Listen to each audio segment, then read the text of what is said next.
Selamat malam para mantan, selamat malam untuk semua orang yang masih merasa berkuasa, padahal sudah mantan. Jadi kemarin mantan saya WA, dia tanya kabar, di Indonesia lagi musim apa katanya. Ya saya jawab, lagi musim demo. Terus saya jelasin. Jadi di Indonesia itu selain hujan dan kemarau, ada musim demo. Dan itu masuk dalam kalender tahunan kita, resmi dari pemerintah. Kalian tahu kan musim apa? Hari Buruh Nasional? Pasti demo. Atau kalian tahu Hari Guru Nasional? Pasti demo. Bahkan Lebaran, itu demo juga. Demo masak. Polisi katanya sudah menangkap 1.192 demonstran dan semua orang ditanya kenapa mereka datang ke Jakarta dan demo.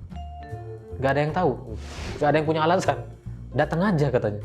Sampai ada polisi bikin video vlog gitu, ditanya, kamu tahu nggak deh undang-undangnya apa namanya gitu, nggak tahu. Sampai dipancing-pancing tuh, Omni gitu. Nggak jawab, diem gitu demonstrannya. Omni diem.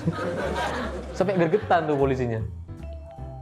Ini polisi nggak solutif ya, nggak paham permasalahan gitu. Kalau saya jadi polisinya udah jelas, saya kasih garam semua tuh. Karena mereka ini kebanyakan micin, makanya bego tuh.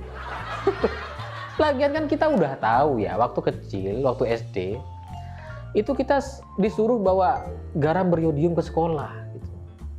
Tujuannya apa?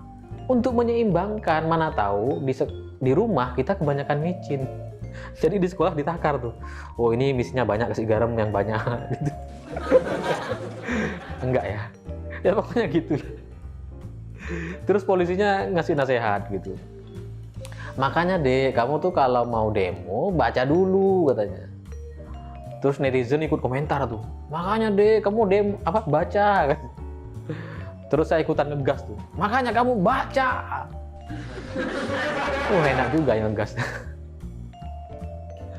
Tapi saya kemudian kepikiran gitu, karena durasi baca menurut statistik gitu, durasi baca orang Indonesia itu hanya 1 jam per hari, 1 jam. Sementara Undang-Undang Omnibus Law ini 905 halaman. Ini gimana cara bacanya gitu? Seminggu nggak cukup itu. Dan kalaupun bisa baca selesai gitu seminggu, belum tentu paham karena bahasanya bahasa berat gitu. Antara bisa baca dan paham ini beda jauh gitu, dua hal yang berbeda. Kalian tahu kan pintu Alfamart gitu, yang di sebelah kiri ada tulisan tarik, sebelah kanan tulisan dorong. Tapi kan kalian seringnya ngedorong gitu yang di pintu tarik gitu. Terus yang pintu dorong kalian tarik. Sering gitu kan. Tapi bisa baca kan? Bisa kan? Ya itu contohnya gitu. Lagian kalian itu nggak kepikiran atau nggak apa ya? Kalian itu nggak mikir perasaan kasir dan petugas Alfamart gitu, yang tiap hari melihat pintu itu didorong dan diperlakukan semena-mena gitu.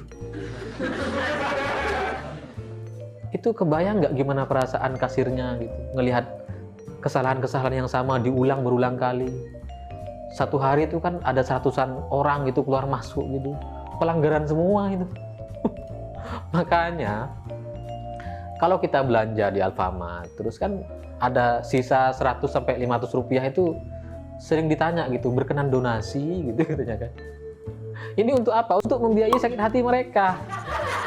Sakit hati mereka ini. Uang tilang lah gitu ya. Uang tilang dari pelanggaran perlakuan terhadap pintu yang diperlakukan semena-mena.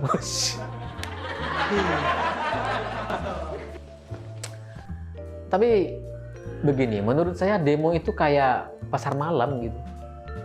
Jadi kalau polisi bilang demonstrasi ini ada yang membiayai, terus katanya ada yang ngasih uang transport, ada yang ngasih uang makan gitu, ya kita nggak kaget. Ini namanya juga pasar malam, pasti ada penyelenggaranya, pasti. Dan yang namanya pasar malam, semua orang boleh datang. Makanya jangan heran kalau Yang datang itu anak-anak kecil, anak-anak SD ikutan demo, anak STM ikutan demo, bahkan bencong demo. Padahal bencong ini nggak dibahas ya. Dalam undang-undang ini nggak ada tuh, undang-undang bencong nggak ada. Tapi ikutan gitu. Ya namanya juga pasar malam katanya, boleh dong, boleh lah. Dan orang yang datang ke pasar malam itu tidak semua bertujuan untuk membeli gitu.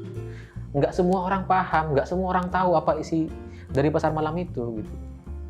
Ada juga yang cuma datang untuk foto-foto, selfie, cari pacar, cari gebetan, cari masalah, banyak. Jadi nggak semua punya tujuan yang benar gitu. Makanya jangan heran kalau dalam demo kemarin poster-poster yang dibawa oleh adik-adik mahasiswa kita itu macam-macam, nggak ada hubungannya sama Omnibus Law gitu. Ada yang bilang aku cinta Anya Geraldine katanya. Modus gitu. Terus banyak juga yang mempermasalahkan katanya. Oh, kerja hitung per jam, lu kira open BO katanya. Apa coba gitu. Ada juga yang curhat baru putus dari mantan gitu. Apa ini? Gak jelas gitu. Bahkan ada mbak-mbak bawa poster ditulis nomor WA-nya. Nomor WA-nya jelas kebaca gitu. Saya jadi kepikiran gitu. Ini saya hubungin nggak ya? Oh nggak gini, jangan salah paham dulu. Gini, karena saya ini umur 30 tahun begitu, dan adik-adik mahasiswa ini kan masih muda-muda. Mungkin ada bahasa milenial yang saya nggak paham gitu. Gapnya jauh gitu. Jadi saya pengen tanya. Jadi kalau misal saya WA si mbaknya gitu, Mbak open BO nggak Mbak? Enggak. Maksudnya gini. Mbak open BO itu apa gitu ya? Saya pengen tahu gitu. Apa sih maksudnya ini, kan saya nggak paham gitu. Dan di luar itu, kenapa kemarin itu yang demo itu banyak dan terjadi di banyak daerah gitu? Karena ada efek PSBB gitu. Teman-teman mahasiswa itu sudah kelamaan di rumah. Dia tuh pengen jalan-jalan gitu. Sekalinya ada event pasar malam ya jalan lah gitu. Kan boleh dangdutan, boleh joget-joget. Ya memang ada juga yang kelompok preman, kelompok yang bakar-bakar, yang rusuh gitu ya ada juga. Tapi yang sama, mereka ini terpengaruh terdampak PSBB gitu. Karena selama PSBB mereka ini kan pasarnya tutup gitu. Jadi nggak bisa malak-malakin orang. Yang maling juga gitu. Ya kita enak ya bisa kerja dari rumah, tapi maling kan kerjanya di rumah orang.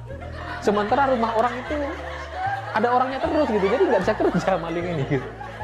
Makanya jangan heran kalau waktu kemarin demo rusuh itu dibakar atau rusak gitu, kantor-kantor atau halte itu yang tidak hanya dirusak gitu, tapi juga dimalingin barang-barangnya. Ya karena malingnya juga ikut demo gitu, kesempatan nih kapan lagi gitu.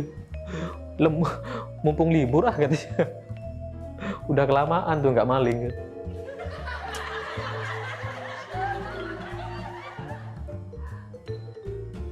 Dan respon soal demo antara pimpinan daerah tuh beda-beda gitu.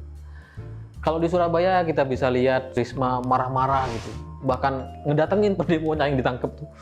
Kamu kenapa ngerusak kotaku? Dimarah-marahin tuh, dimaki-maki itu.